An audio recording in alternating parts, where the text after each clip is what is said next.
Amen. Punuin po natin ng palakpak ng papuri ito pong lugar na ito. At gamitin po natin yung mga tinig natin para purihin ang Diyos.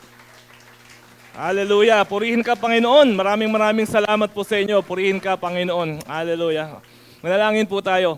Ama namin, tinataas po namin ang aming mga tinig sa inyo. Tinataas po namin ang aming mga awitin sa inyo. Tinataas namin ang aming mga kamay, ang aming mga puso sa inyo, Panginoon, at ang aming mga isipan. Hinihiling namin, Panginoon, puspusin mong lugar na ito.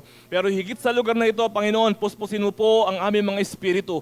Puspusin mo po kami ng inyo pong presensya, ng aming pong pagtitipon ay hindi po mawawala ng kabuluhan sapagkat ikaw ang maririnig namin, Panginoon. Hindi sa aming mga tenga, hindi sa aming mga isip. Maririnig ka namin, Panginoon, sa aming mga puso at sa aming mga espiritu. At maging makapangyarihan nawa, Panginoon, ang pagkilos ng banal na espiritu sa lugar na ito. Anoint us with your power, anoint us with your presence. Speak to us, Lord God, in your most special way. At nawa po, Panginoon, as we dwell upon your word this morning, ikaw po, Panginoon, ang tunay na bumulong sa amin, ang tunay na humipo sa aming mga puso, Panginoon, at ang tunay na magturo sa amin sa umagang ito. Purihin ka, Ama namin, we worship you, in Jesus' name, Amen. Amen. Amen. Samahan niyo po ako, sabay-sabay po natin bigkasin. Ito po mga salitang ito sa Panginoon at sa mga sarili po natin. Ako ay narito ngayon upang mag-aral ng salita ng Diyos. Ang puso ko ay binubuksan, ang isip ko ay tinutuon, ako ay makikinig at susunod sa salita ng Panginoon. Amen. Amen. Mari na po tayong magsiupo. Lahat po ng ginagawa natin ay mayroon pong tinatawag na cause and effect.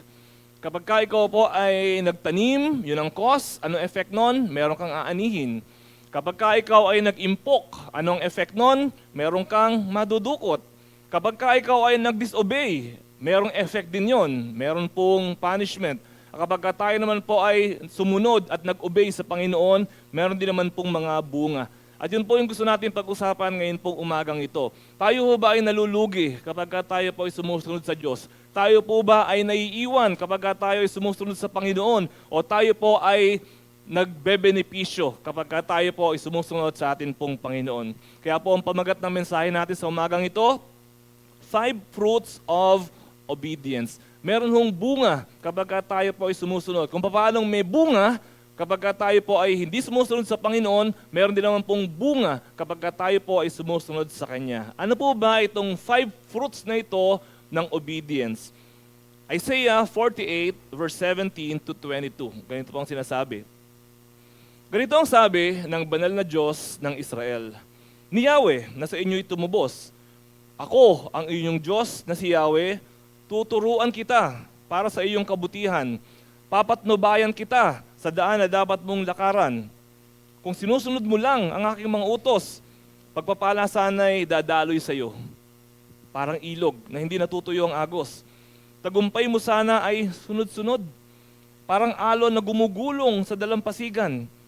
Ang iyong lahi ay magiging sindami sana ng buhangin sa dagat. At tinitiyak kong hindi sila mapapahamak. Lisanin ninyo ang Babylonia, takasan ninyo ang Kaldea, buong galak na inyong ihayag sa lahat ng lugar na iniligtas ni Yahweh ang lingkod niyang si Israel. Nang patnubayan ni Yahweh ang bayang Israel sa pagtawid sa malawak at mainit na disyerto, hindi ito nauhaw bahagyaman, sapagkat binutas niya ang isang malaking bato at ang tubig ay bumukal. Ang sabi ni Yahweh, walang kapayapaan ang mga makasalanan. Very interesting. Ito po mga verses na ito. Pagbabalikan po natin yung unang binasa natin, pakibalik natin please sa verse 17 and 22, yung unang-una. Tingnan niyo po ganito ang sabi ng banal na Diyos ng Israel ni Yahweh na sa inyo'y tumubos, ako ang iyong Diyos na si Yahweh, tuturuan kita para sa iyong kabutihan. Ito po yung step number 1. Para po sa blessing sa buhay natin, para po sa benepisyo at bunga ng pagsunod sa Panginoon, ang unang-una pong ginagawa ng Panginoon ay ikaw ay kanyang tuturuan para sa iyong kabutihan. At pagkatapos turuan, papatnubayan. Tignan niyo po yung relationship ng dalawang ito. Hindi ka basta pinapasunod. Tuturuan ka muna. Nung alam mo na, papatnubayan ka na, i-mentor ka na, i-guide ka na ng Panginoon. Pero pagkatapos po tayong turuan, pagkatapos po tayong patnubayan, doon na po papasok yung susunod na verse. pagsunod na po. So tayo po bilang mga Christians, tayo po bilang mga anak ng Panginoon, tayo po bilang day-by-day bikutan, I wonder how many messages, how many Bible studies, how many sermons have we heard in the past? Ang dami na siguro, di ba? Yun na po yung sinasabi dito sa verse 17 na ito, na tayo ay tuturuan ng Panginoon. Gaano karami na po yung naranasan natin na pagtapik ng Panginoon, pagpitik ng Panginoon, pagpalo ng Panginoon. Yun na po yung patnubay na ginagawa ng Panginoon sa atin. Tinuruan na tayo ng Panginoon, pinatnubayan na tayo ng Panginoon, isa na lamang po ang kulang para makumpleto. Isa na lang po ang kulang. Ano na lang? Obedience. Diba sa school, ganyan po tayo eh. Nag-aral ka, nag-lecture, nag-seminar, tapos nagkaroon ng mentoring, ng OJT, isa na lang ang kulang ngayon, application, obedience. Yun na lamang po yung importante. What is obedience?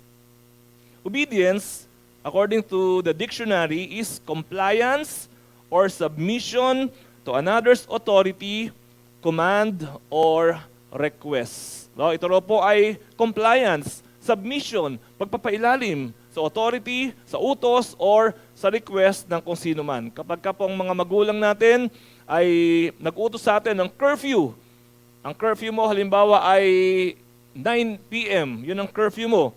So, obedience. Susundin po natin yon. Batas trapiko, nakalagay, red. Ano dapat gawin kapag ka red? Di ba? Sa ibang bansa. Sa Pilipinas, hindi. Dito raw, sa atin, baliktad eh. Kapag ka red, go. Baliktad talaga. Pagka green, nag-i-stop. Pagka yellow, bahala ka ano gusto mong gawin. Pagka yellow. Dito na po ganyan sa Pilipinas eh. May konting problema ho tayo sa obedience. Pero ang sabi po sa Bible, obedience is for your own good. No? Para po sa ating kabutihan. Kapag ka sinabi ng magulang mo, anak, umuwi ka ng maaga, huwag kang uuwi ng hating gabi. Para ba sa iyo yun o para sa magulang mo? Para sa iyo yun. Lalo sa panahon ngayon. Diba? Marami nangunguha ng bata. Mga puting van, mga nangunguha ng bata. So, kaya nga sabi ng magulang mo, huwag kang umuwi ng hating gabi. Kasi marami nangyayaring kasamaan, delikado pag hating gabi. It's for your own good.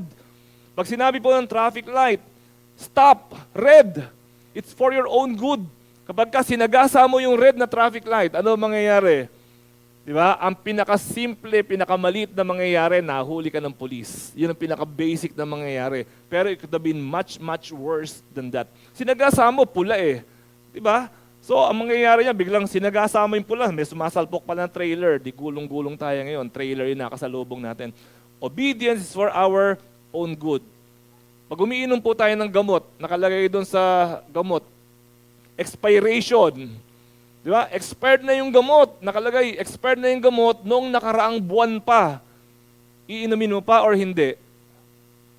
Di ba? Sasabihin natin, hindi, pastor, pero sa totoo lang. Iniinom natin. Di ba? Alam na expired. Iinumin pa. Nakalagay sa gamot, shake well before using. Hindi mo sinunod. Epekto ba yung gamot? Hindi. Obedience is for our own benefit. Obedience is for our own good. Kaya po sabi sa 48:17 na Isaiah, tuturuan kita para sa iyong kabutihan. Yung pong pinag-aaralan natin dito, Bible study, discipleship, prayer meeting, midweek service, lahat ng ating pong pinag-aaralan para po sa ating kabutihan. At sabi ng Panginoon, papatnubayan kita sa daan na dapat mong lakaran. Ang mga tao po ay laging may issue sa obedience. Bihira kang makakita ng tao na compliant palagi.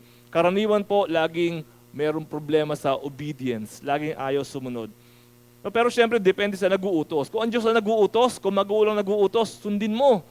Pero kung siyempre nag-uutos sa'yo, drug lord, siyempre hindi mo susundin yun. So, obedience, yan po ang isa sa importante na kailangan meron tayo bilang mga anak ng Diyos. Punta po tayo sa ating pag-aaral ngayong umaga. What are the fruits of obedience? Ang unang-unang fruit of obedience ay nasa verse 18. Obedience brings blessings. Maliwanag po yan ang sinasabi dyan. Sabi po sa verse 18, kung sinusunod mo lang ang aking mga utos, pagpapala sana'y dadaloy sa iyo, parang ilog na hindi natutuyo ang agos. Obedience brings blessing. Pero bago po natin pag-aralan itong obedience brings blessing na ito, mag-focus muna tayo dun sa word na sana. Yun yung kausap dito ni Prophet Isaiah, na-bless ba or hindi? Na-bless siya or hindi? Hindi. Dahil baliwala po itong verse na ito dahil doon sa word na sana.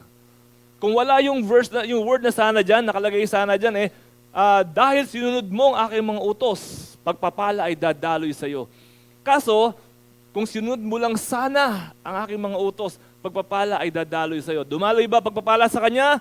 Hindi dumaloy ang pagpapala sa kanya. Muntik na dumaloy ang pagpapala sa kanya kung sumunod lang siya sana. Alam niyo po, yan ang plano ng Lord sa atin No? Ibe-bless ko ang pamilya mo. Sana. Di ba, pag narinig mo yung word na yun, pasado ka Sana. Panalo ka na. Sana. Lahat ng naunang binanggit na word, nung nilagyan ng sana, naging wish na lang siya, naging dream na lang siya. Di ba, always remember mga kapatid, obedience brings blessing. Blessings, okay, always follow obedience.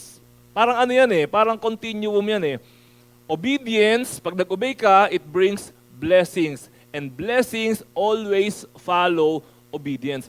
Hindi ka nag-go-obey para lang ma-bless. Di ba, minsan yung mga anak natin, minsan may mga tao, nakikita mo sumusunod lang pag nandyan ka.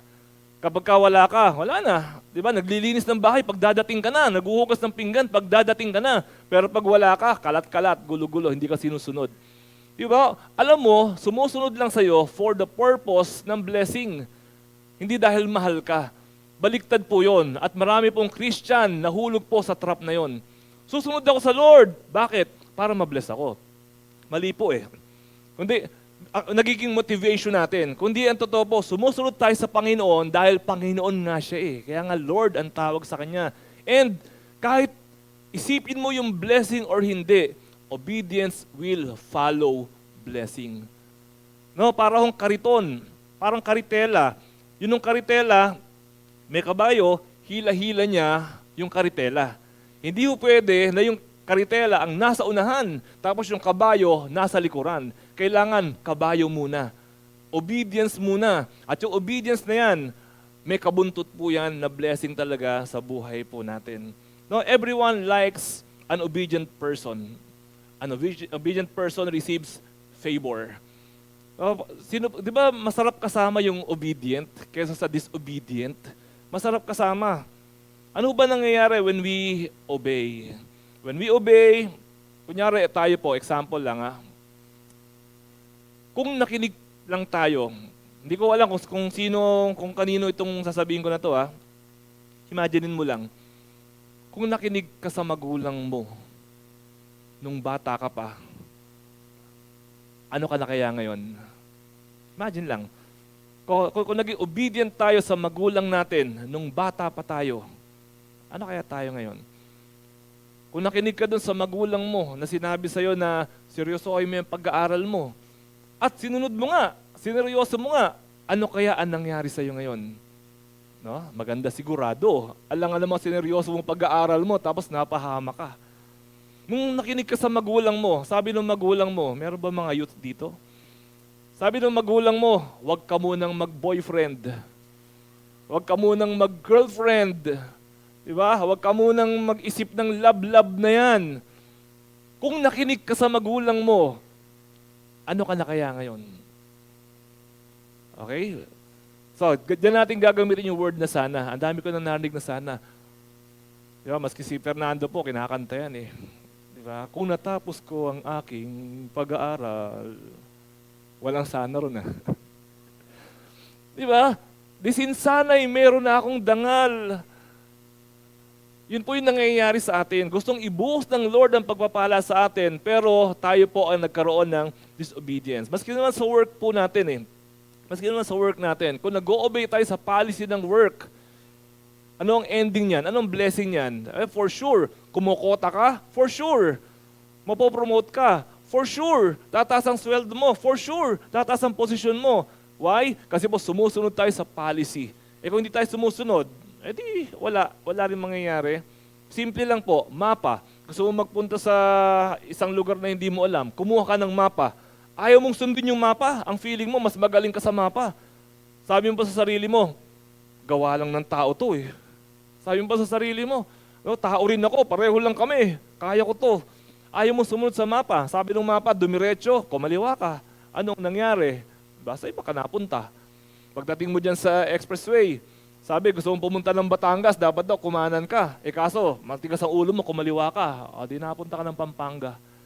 Baliktad. Kasi nga, hindi po natin sinusunod. Kailangan po nating maging masunurin talaga sa Panginoon. No, lalo na po sa Panginoon. Kung sa tao nga pag naging masunurin tayo, nabe-bless tayo Sa boss nga, naging masunurin tayo, nabe-bless tayo Asawa nga, sumunod ka lang nabe-bless ka Di ba? Uuwian ka ng pansit. Sa magulang mo, pag sumusunod ka, maniwala ka, sabihin ng magulang mo sa'yo, kawawa ka naman, anak, ang luma na ng cellphone mo, gusto mo ng bago. Di ba? Yung magulang mo pa magsasabi sa'yo, yung sapatos mo, luma na, 3 weeks na, palitan natin. Diba? Magulang mo pa ang mangunguna sa'yo. Yung mga anak na nandito, ako, andito ba mga anak ko? Obey your parents. Obey your parents. Alam na mga parents ninyo ang sinasabi nila. Nauunawaan ng mga parents nyo, pinagdaanan nila yung pinagdadaanan ninyo. Kaya alam nila ang sinasabi nila. Mga anak, maniwala kayo, mas mabuti nakakampi ninyo ang mga parents ninyo kaysa kaaway ninyo ang mga parents ninyo. Why? Hindi kayo mananalo. Sasabihin lang ng parents ninyo, papatayin ko ng wifi. Talo na. Sabihin ng parents ninyo, babawasan ko ang allowance. Talo na. Hindi ho tayo mananalo sa mga magulang natin. Wag natin pilitin na manalo sa mga magulang natin. Obey your parents. Para po yan sa mga anak. So, bago po tayo pumunta sa fruit number 2 natin, meron po ako importanteng tanong sa ating lahat. Does blessing follow you or avoid you? Honest question. Binubuntutan ka ba ng blessing or iniiwasan ka ba ng blessing? Honest question. At hindi naman natin kailangan sagutin yan ng malakas. Sagutin po natin sa sarili natin yan. Binubuntutan ba ako ng blessing o binubuntutan ako ng trahedya? Sabihin ko sana malas tayo hindi tayo gumagamit ng word na yun. Pero for this morning lang, hayaan nyo kong gamitin itong word na to. Binubuntutan ba ako ng blessing o binubuntutan ako ng malas sa buhay ko? Pagkasagot natin, bakit ganun? Sunod-sunod na lang yung nangyayari sa buhay ko. Kapatid, either kapareho mo si Job na sinusubok ng Diyos o talagang wala ka doon sa kalye ng blessing. So, tanungin po natin yan. And po, very common indicator po talaga yan, pagpapala ng Panginoon. At minsan po, naghahanap tayo, Lord, bakit kulang ako sa blessing? Biglang kukulog at kikidlat, tapos sasabihin, hindi ka sumusunod. Alam na mahirap maghanap ng bunga kung wala naman po tayong tanim.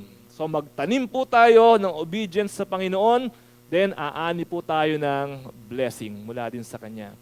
Ikalawa po, Isaiah 48:18. Yung una, blessing.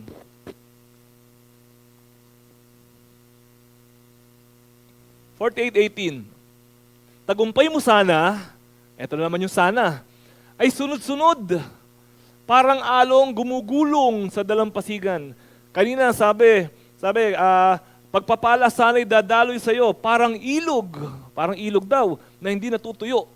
No, sa kanila, pag sinabing ilog, naiisip nila Jordan River. Yung Jordan River, ang lawak nun, parang Cagayan River yun, dito sa atin sa Pilipinas. Ang lawak nun, lawak ng tawid niyan. Hindi natutuyo, bumababa, pero hindi natutuyo. Kaya yun ang idea nila ng ilog. Pero ngayon, yung obedience, hindi na ilog, naging dagat na. Sabi, tagumpay mo sana ay sunod-sunod, parang alon na gumugulong sa dalampasigan. Nakakita tayo ng alon, di ba? Walang katapusan. Umalon papunta, umatras. Bumalik na naman, umatras. No, hanggang gabi, hanggang kinabukasan. Hindi tumitigil ang alon, gumugulong papuntang dalampasigan. Ano po ang pangako sa atin? Anong fruit number 2 according to this? Anong fruit number 2 ng obedience. Obedience leads to victory. Baka sabi natin na iba, obedience leads to the beach. Obedience leads to victory. No? Ibig sabihin, kapag sumusunod daw po tayo, sabi, sunod-sunod ang iyong tagumpay. Hindi po ibig sabihin ito na first place ka lagi. Sumali ka sa beauty contest, first place ka. O, sumali ka sa raffle, first place ka. Hindi po yun ang ibig sabihin ito. Alangan naman, no? Hindi po yun.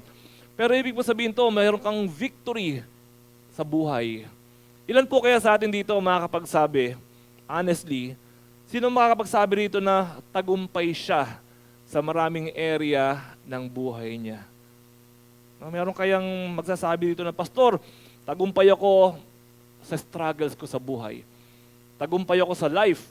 Tagumpay ako sa family. Tagumpay ako sa children. Tagumpay ako sa marriage. Tagumpay ako sa business. Tagumpay ako sa relationship. Tagumpay ako sa... Ilang kaya sa atin na makakapagsabi ng ganyan? Kung hindi natin masabi yan, listen to me mga kapatid, kalooban ng Diyos na masabi mo yan. Hindi kalooban ng Diyos na bokya ka sa lahat ng area na yan. Ang kalooban ng Diyos, masabi mo, praise God, tagumpay ako sa pamilya, tagumpay ako sa buhay, tagumpay ako sa finances, tagumpay ako sa relationship, tagumpay ako sa pag-ibig, tagumpay ako sa maraming bagay na to. Kasi sabi po, sunod-sunod ang tagumpay na ipagkakaloob sa atin ng Panginoon. Mga anak mo, lumalaki ng maayos, yung marriage mo, masaya, syempre meron kayong kaunting gulo pa minsan-minsan, pero overall speaking, masaya yung relationships natin. Meron tayong mga problema, pero nasosolve sa bandang dulo. Nagtatagumpay ho tayo. Nagtatagumpay tayo sa temptations. Nagtatagumpay tayo sa trials. Nagtatagumpay tayo even against ourselves. No, kalaban mo yung sarili mo. Di ba lagi natin naririnig yan? Ang totoong kalaban mo, hindi ibang tao kung hindi sarili mo. Tagumpay ka sa sarili mo. No? Halimbawa, tamad ka. Pero hindi, Lord, tulungan mo ako. Ayoko na hong maging tamad. So, tinutulungan ka ng Panginoon. Ngayon, nakakagising ka na ng maaga. Ngayon, nakaka-accomplish ka na. Sa bawat araw, hindi ka matutulog sa gabi.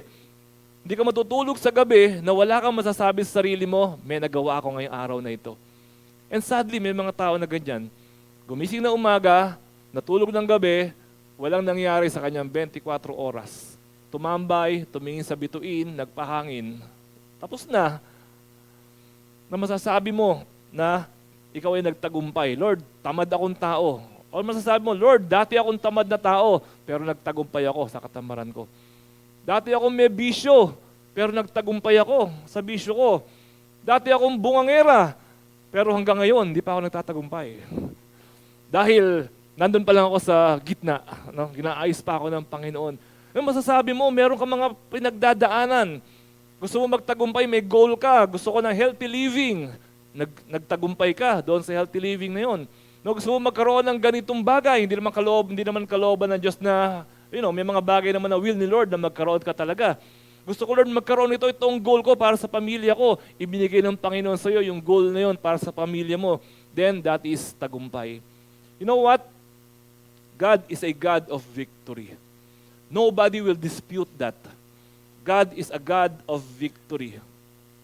At tayo po bilang mga anak ng Diyos, tayo rin po ay bahagi ng victory na ipinagkakaloob ng Panginoon. You will have victory. You know why? You know why? Because God has a game plan for your life. Familiar po ba kayo dun sa mga play na tinatawag sa game plan? Kunyari po, sa basketball, kunyari last 2 minutes. Tapos ang kalaban, lamang ng isa. Merong game plan na ginagawa. O, ganito gagawin natin, ha? Papasa mo sa kanya. Pagkapasa sa kanya, dribble. Tapos, ipapasa mo dun kay number 3. Pagkapasa mo kay number 3, i-assist naman niya kay number 4. Tapos, idadunk ni number 4. Merong game plan na ganun. Pag hindi mo sinunod yung game plan na yon, hindi ka magkakaroon ng victory. Kasi ang plano ng Panginoon, pag nasa iyo ang bola, pasa mo kay number 3, papasa niya kay number 4, i-shoot na, panalo tayo. Pero nung pinasa yung bola sa'yo, naisip mo, kaya ko rin naman i-shoot mag-isa to ah. 3 points mo, sablay, talo yung buong team. Kasi hindi sumunod sa game plan. Mga kapatid, God has a game plan for your life. May plano ang Diyos sa'yo. Ang plano ng Panginoon sa'yo, itong anak ko na ito, gagawin ko sa kanya, tutulungan ko siya na makatapos itong pinag-aaralan niya na ito. Pagkatapos niya matapos ito, bibigyan ko siya ng mapapangasawa. At kapag nabigyan ko na siya ng mapapangasawa, bibigyan ko siya ng wisdom para makapag-open siya ng tindahan. Tapos kapag nabigyan ko na siya ng ganito, bibigyan ko naman siya ng... May game plan ang Panginoon sa buhay natin. Kaya lang ho, yung game plan ng Panginoon sa buhay natin, minsan po, tawag nga doon, nadidiskaril. Kumbaga sa trend. Nasisira yung game plan ng Panginoon sa buhay natin. Kasi sabi ng Panginoon, for example, tapusin mo to, tapos bibigyan kita nitong asawa. Sabi mo, hindi Lord, ayoko niyang asawa. Ayoko nitong aral, gusto ko asawa. Nabaligtad. Di ba? So minsan, napabaliktad, nahihirapan. Nahihirapan po. At alam niyo po, ang loob ng Lord, nahihirapan din naman siya. Maski naman tayo sa mga anak natin, di ba? Anak, hindi yan ang plano ko sa iyo. Ganito sana. Kaya lang, may sarili po tayong kalooban. At ganyan din ang Panginoon. Inilalatag niya sa atin ang tama, pero may sarili rin po tayong kalooban. So, obedience is very important. So, can you say that you're living a victorious life? Can you say na ang buhay mo ay basically filled with victory? Or ang buhay ba natin, tayo yung tinatawag na, alam niyo po, may tinatawag na finisher. Familiar ba kayo doon? Finisher, nakakita kayo ng mga t-shirt, nakasulat, finisher. 10K marathon, 5K, 2K. Hindi importante na manalo ka. Ang importante, matapos mo. Bibigyan ka ng t-shirt, finisher, 2K, finisher, 5K, marathon. Marami pong tao, hindi finisher. Marami pong tao, hindi winner. Ano kabaligtaran ng winner? Loser. Marami pong tao, loser. Minsan, sisimulan, hindi tatapusin. Nung bata po ako, nangyari po sa akin yan. Nag-aaral ako mag-typewriter. Ang sakit sa kamay, ayoko. Tinigilan ko. Nag-aaral ako mag-gitara. Ang sakit sa kamay. Tinigilan ko. Nag-gym ako. Sakit sa kamay. Tinigilan ko. Hanggang sabi ko sa sarili ko, teka. Wala na nangyayari sa buhay ko Wala na akong tinatapos. Sisimulan ko lahat. Dumating po ako sa point na I was parang jack of all trades. Actually po, hindi nyo lang alam, marunong ako magkarpintero. Marunong ako mag-electrician. Marunong ako magtubero. Yung bahay namin, ako lang naglatag ng tubo ng buong bahay namin. Pero walang maski isa sa inyo na mag-hire sa akin para gawin yun. Kasi hindi ako magaling. Hindi ako magaling na karpintero, hindi ako magaling na electrician, hindi ako magaling na tubero, hindi ako magaling na maski ano. Kaya sabi ko sa Lord, loser ang tawag dun. Wala kang natapos, wala kang tagumpay. At mula po nun, sinabi ko po sa Panginoon, sabi ko sa sarili ko, Lord, I want to be a finisher. Pag sinimulan ko, gusto ko po, Lord, sana matatapos ko. And awa ng Panginoon po, mula nung masabi ko po yun, mula nung pinag-pray ko po yun, awa ng Panginoon, yung focus napunta po doon Pag sinimulan mo, tapusin mo. Ang dami sigurong tinamaan dito. Minsan tayo nagbababad tayo ng damit. 2 linggo na, nakababad pa. Hindi tinatapos. Tagumpay, yan po ang kalooban ng Panginoon sa buhay natin. Punta po tayo sa number 3. Verse 19, Isaiah 48:19. Ang iyong lahi ay magiging sindami sana ng buhangin sa dagat at tinitiyak kong hindi sila mapapahamak. Okay, based on verse 19, ano yung fruit number 3 ng obedience? Sumunod lang tayo. Dadami daw lahi mo. Gusto niyo ba yan? Pero hindi naman yan ang ibig sabihin yan. No? Ano po ibig sabihin yan? Obedience brings growth. Nagkakaroon po ng pag-unlad. Nagkakaroon ng pag-asenso. Nagkakaroon ng paglago sa buhay. Kasi sa panahon nila, nung panahon nila, mas marami kayo, mas asenso kayo't maunlad. Parang noong unang panahon, dito po sa atin mga sa Pilipinas, di ba? Ang gusto po ng mga tatay natin, maraming maraming anak. Maraming anak. Kasi pagka marami kang anak, marami kang makakatulong sa bukid. At maraming bantay. Di ba? Para kayong isang army pag marami kang anak. At noong panahon nila, ganun din po. Ang panahon po nila noon, konting-konti pa lang population sa buong mundo. Kaya gusto nila marami, paramihan tayo. Because there is strength in numbers. Yan ang gusto nila. Kaya, di ba, mga asawa nila, minsan marami, para marami kang anak. Ganun po ang ginawa nila. Ang pangako ng Panginoon sa kanila, pararamihin ko kayo. Kasi po, pag maliit kayo, kokonti kayo, madali kayong maubos. At pag naubos kayo, wala na yung lahi ninyo. So militarily, it is an advantage. And also, economically, it is an advantage. Maraming marunong gumawa ng ganito, marunong maggawa ng ganyan. So, yung pong nation building nila ay nabubuo. Therefore, sinasabi ng Panginoon, uunlad kayo, pati yung nation ninyo. Matibay, matatag, powerful ang nation ninyo. Kasi padadamihin ko kayo, sindami sana ng buhangin sa dagat. Now, obedience brings growth. Growth is always a positive sign. Kaya pag tayo po nag-o-obey sa Panginoon, lalago tayo, aasenso tayo, mali yung term ko. Lumalago tayo, okay, hindi lalago. Lumalago tayo, umaasenso tayo, umuunlad tayo as a person when we obey. Pag sumusunod po tayo sa Panginoon, as a person, yung pagkatao po natin, nag-grow. Yung pagkatao po natin, nagmamature. Nagkakaroon ng wisdom. May kilala po ba kayo na matanda na wala pang wisdom? May kilala, huwag nyo na tingnan yung katabi nyo, kayo naman. May kilala ba kayo na walang pinagkatandaan? Di ba? Meron eh. Meron. Alam niyo po kung sino yung mga lumaki na walang pinagkatandaan? Yun ang mga hindi sumusunod sa Diyos. Sinabi na sa kanila na maging matapat sa pakipag-deal sa ibang tao, hindi pa rin matapat. Sinabi na sa kanila na makipagkapwa, hindi nakikipagkapwa. Sinabi na huwag sinungaling, sinungaling pa rin. Sinabi na maging pasensyoso, hindi pa rin pasensyoso. Lumaki na walang pinagkatandaan. Edad lang ang tumanda, pero ang utak, hindi ho tumanda. Pag tayo po sumusunod sa Panginoon, aasenso po ang pagkatao natin. Aasenso ang ugali natin, pati yung kahinaan po natin. Anong kahinaan mo? Cheeks? Cheeks ba? Pakitaas nga kamay ng cheeks? Wala, syempre wala. Diba? Yan ba yung kahinaan natin? Kung ano man yung kahinaan mo, magugulat ka na lang. Pati yan, napapagtagumpayan natin, yung kahinaan na yan. Kasama po yan sa bilin ng Panginoon sa atin. Yabang, galit, nako, napapagtagumpayan po yan kapag obedient po tayo sa Panginoon. Wisdom, kaalaman. Nag-growth po tayo. Yung mga hindi mo alam dati, ngayon, natututunan mo na. Umuunlad tayo kapag tayo po ay nagiging obedient. Minsan nga, mayroon nag-uusap. Anong favorite country mo? Czechoslovakia.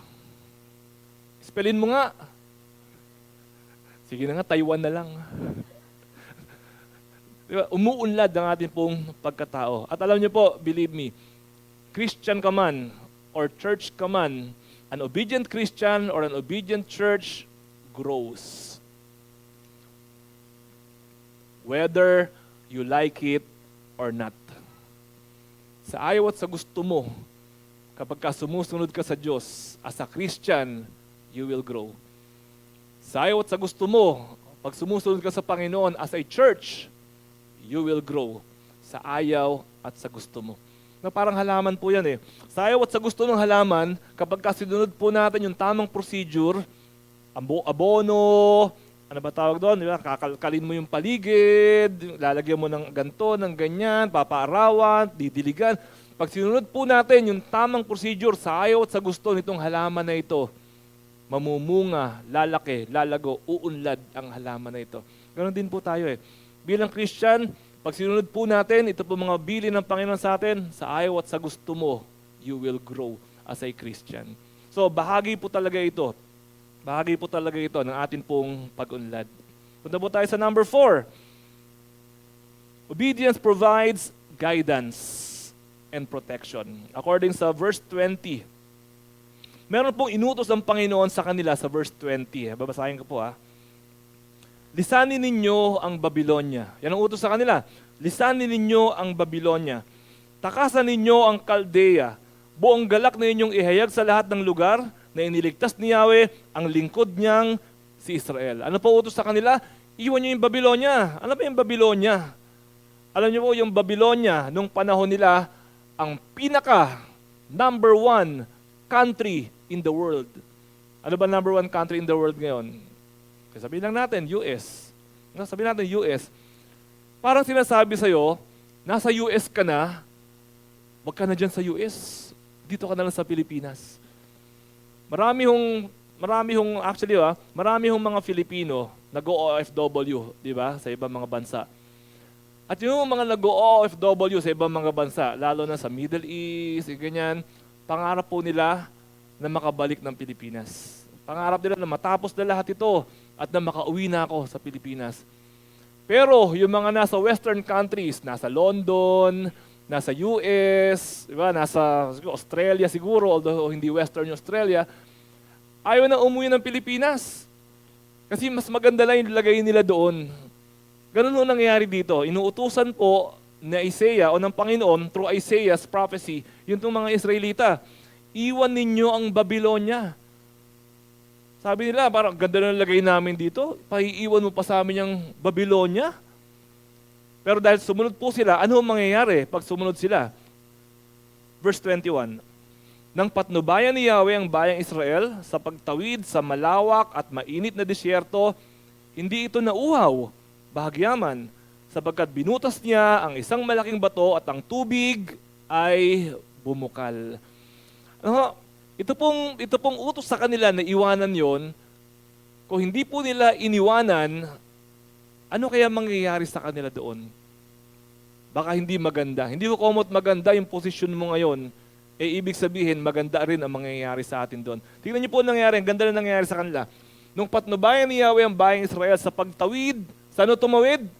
Sa malawak at mainit na disyerto. Nakakita na ho ba kayo ng aktual na disyerto? No, yung mga nakapunta na ng Saudi Arabia, yan ang tunay na disyerto. May namamatay sa disyerto. No, minsan po, sumakay ako ng aeroplano, dumaan po ako sa bandang yan, UAE, Saudi Arabia, dyan sa Middle East na yan. Nakita ko po sa taas ng aeroplano, ito pala disyerto. Mamamatay ka pala talaga dito sa disyerto. Isang buong bayan po sila, tumawid sila sa malawak at mainit na disyerto. Pero ano ho nangyari sa kanila?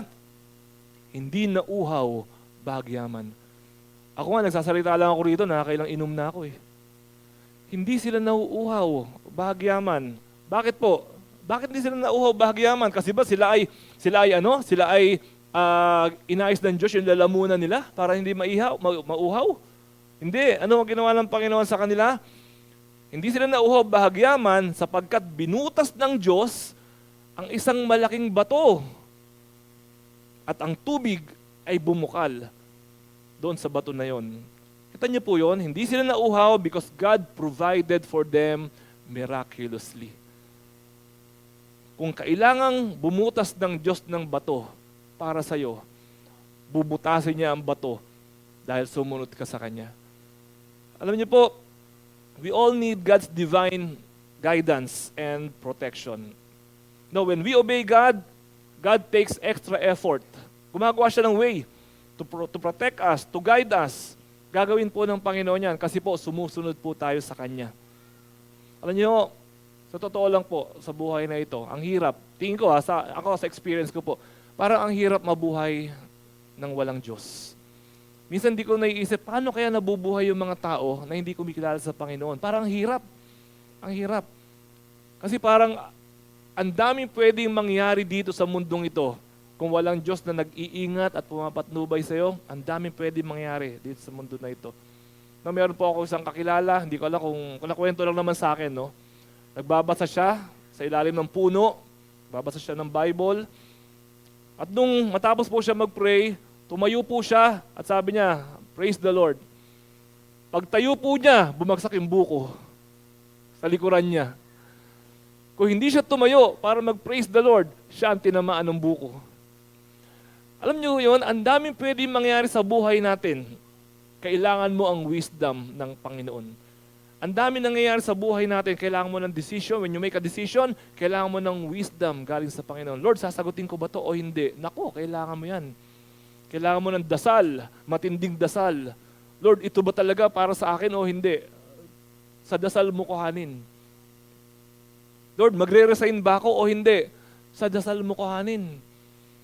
Kasi kapag ka ikaw ay gusto ng Lord mag-resign at hindi ka nag-resign, ikaw rin na mahihirapan. Mamimiss mo yung mga inopen ng Diyos sana para sa'yo. Kaso nag-resign ka, hindi ka naman pinag-resign, mamimiss mo din yung mga inopen ng Lord para sa'yo. Nung nasa seminaryo po ako, nag-uusap-usap po kami, ikaw ba, sigurado ka may calling ka? Ano yung usapan namin? Alam nyo kasi nakakatakot. Kasi po, ako po kasi ay may college course po ako. No? Meron po akong kurso talaga, meron po akong profession talaga, kung tutuusin. And naiisip ko, ano bang gagawin ko talaga? Magpapastor ba ako? O itong profession ko na ito ang gagamitin ko? Ano niyo po, naiisip ko lagi, nakakatakot kapag ka nagpastor ako, tapos ang calling ko pala, itong profession na to. Nakakatakot din naman kung ito ang calling ko ay pastor, pero hindi ako nagpastor. Tapos ang ginawa ko, itong profession na ito, ang ginawa ko. No, it's just a matter of knowing where God wants you to be. Gusto ng Panginoon na magpastor ka, hindi ka nagpastor. Kaya po minsan may mga kakilala, actually hindi minsan, madalas. Madalas po, alam niyo po, isa po sa napapansin namin na mga pastor para makita namin kung sino yung may calling na magpastor, na tumatakbo sa calling niya, yun yung tao na palipat-lipat ng trabaho. Kasi yung isang tao, kunyari ang calling mo ay engineer. Okay, engineer. Ito yung calling mo, kaya mong gawin niya ng matagal, maski habang buhay, hanggang mag-retire ka. Kasi designed ka para doon. Pero ang calling mo, pastor, kaya tas hindi ka nagpastor, sinubukan mo mag-engineer, hindi mo nagustuhan. Nag-accountant ka, hindi mo nagustuhan. Lumipat ka na naman ng computer, hindi mo nagustuhan. Lumipat ka na naman ng sales, hindi mo nagustuhan. Kung saan-saan ako nakarating. At marami na po ako nakita na ganyan. Ang ending, sasabihin ko, Brad, sana nagpastor ka. Kasi mukha yun ang calling mo. Alam niyo po, hindi naman tayo lahat tinawag magpastor. Pero lahat tayo may calling. Makinig po kayo sa akin. Hindi kayo matatahimik. Hindi patatahimikin ng konsensya ninyo ang sarili ninyo. Hindi kayo patatahimikin ng budhi ninyo hanggat hindi ninyo nakikita yung calling para sa inyo. Hanggat hindi nyo nadidistinguish, ito ang pinapagawa ng Diyos sa akin. Hanggang kunin ka ng Panginoon, nagtatanong ka, bakit ba ako nasa mundong ito? Bakit nga ba, eto na ako, mamamatay na ako't lahat, hindi ko pa nalaman kung anong purpose ko sa mundong ito. Kapatid, may purpose ka sa mundong ito. Sumunod ka sa Panginoon, antayin mo yung guidance ng Panginoon, at ang Lord ang magtuturo sa'yo, anak, dito kita dinadala. Sundin mo ito. At pag namatay ka man, lahat naman tayo mamamatay ka ng masaya. Mamamatay ka na masasabi mo, Lord, salamat, natagpuan ko yung role ko, natagpuan ko yung calling ko, natagpuan ko yung mission ko dito sa mundo na ito. You will not die broken. You will not die ashamed. Hindi ka mamamatay na ligaw. Kundi mamamatay ka, Lord, salamat. Nakita ko yung purpose ko sa mundong ito. Kapatid, hanapin mo yun. At makikita mo lang yun kapag sinunod mo ang Panginoon. Pag naging obedient ka doon sa tinuturo sa iyo ng Panginoon. Na po tayo sa panlima at panghuli. Panglima, obedience brings peace. Ito yung sinasabi natin. 48:22 of Isaiah, ang sabi ni Yahweh, walang kapayapaan ang mga makasalanan. Sabi niya dito. Anong tawag ni Isaiah sa mga disobedient? Hindi ako may sabi niyan eh. No? Ang sabi ni Yahweh, walang kapayapaan ang mga makasalanan. Ang context po na pinag-aaralan natin ngayon is about obedience. No? Kung sinunod mo lang sana, ang context natin is obedience. Ang ending ng verse, ang sabi ni Yahweh, walang kapayapaan ang mga makasalanan. Disobedience is sin. Pag bali-baliktaran mo man, mag-alibay ka man, mag-alibay, disobedience is sin. And when we are sinning against the Lord, there is no peace. Lalo po sa panahon ngayon, peace is a rare gift. Ang sarap-sarap magkaroon ng kapayapaan. Ang sarap-sarap ng matulog sa gabi. Di ba kapag mayroong isang tao na buhong, sasabihin natin, nakakatulog ka pa ba? Kasi sarap matulog kapag mapayapa ka. Wala kang iniisip, wala kang pinagtataguan, wala kang kinakatakutan, hindi ka filled of stress, lalo po sa panahon ngayon. Yung stress, talaga namang halos lahat ng tao stress. Alam niyo ba kung bakit stress na stress tayo ngayon? Dahil sa internet. Bakit tayo na-stress sa internet? Kasi po nung araw, ang kaya mong gawin, one thing at a time. Yun lang ang gagawin mo sa isang buong araw. Kunyari, ang kailangan mo lang gawin ngayong araw na to, ang goal ko ngayong araw na to ay maghulog ng mga sulat, mag-mail ng mga letters doon sa mga ina-applyan ko. Ang letters mo, 10. So, sulat ka muna, sulat. Punta ka ng post office, iuhulog mo. Buong araw na yon. Ngayon, dati yun lang ang ginawa mo, yun lang ang nasa isip mo. Napagod ka, nagpunta ka ng post office, pero yun lang ang laman ng isip mo, isang item lang. Maghuhulog ako ng sulat. Pero ngayon, ang dami mo na iniisip. Magbabayad ako ng bills, online. Mag-i-email ako, online. May nagchat-chat sa akin, nagbebenta, online. Magbebenta rin ako, online. Mayroon akong supplier, online. Ang dami mo na inisip. So, kokonti ang ginagawa natin physically, pero ang dami laman ng isip natin mentally. Kasi nga, online lahat. Online lahat. Ang dami mong sinasagot, ang dami mong nire-replyan. Kasi po, online lahat, kaya na-stress po tayo lahat talaga. As you know, ang daming causes, meron daw mga causes ng stress na dapat nating iwasan na pagsabay-sabayin according sa psychology. Meron pong 4. Halimbawa, kunyari po, bigyan natin ng points ng stress. Bigyan natin ng points. Kunyari, 100%. Pag ang stress mo, umabot ng 100%, mababaliw ka na. Okay? Pag meron ka daw ng malaking utang, hindi ko alam kung magkano yung malaki. Kada ibang tao naman, iba-iba yung malaki, di ba? So, meron ka daw malaking utang, 25 points kaagad. So, 75 points na lang yung natitira sa hard drive mo, sa memory mo. Namatayan ka, another 25%. Malalaki daw po yan. Nagpalit ka ng trabaho, another 25%. At panghuli, nagpalit ka ng tirahan, lumipat ka. Pag itong 4 na ito raw po, nagkasabay-sabay na mangyari sa'yo sa loob ng 1 taon, mamaya-mamaya nagtitilintas ka na ng buhok. Nahanap na si Crispin at si Basilio.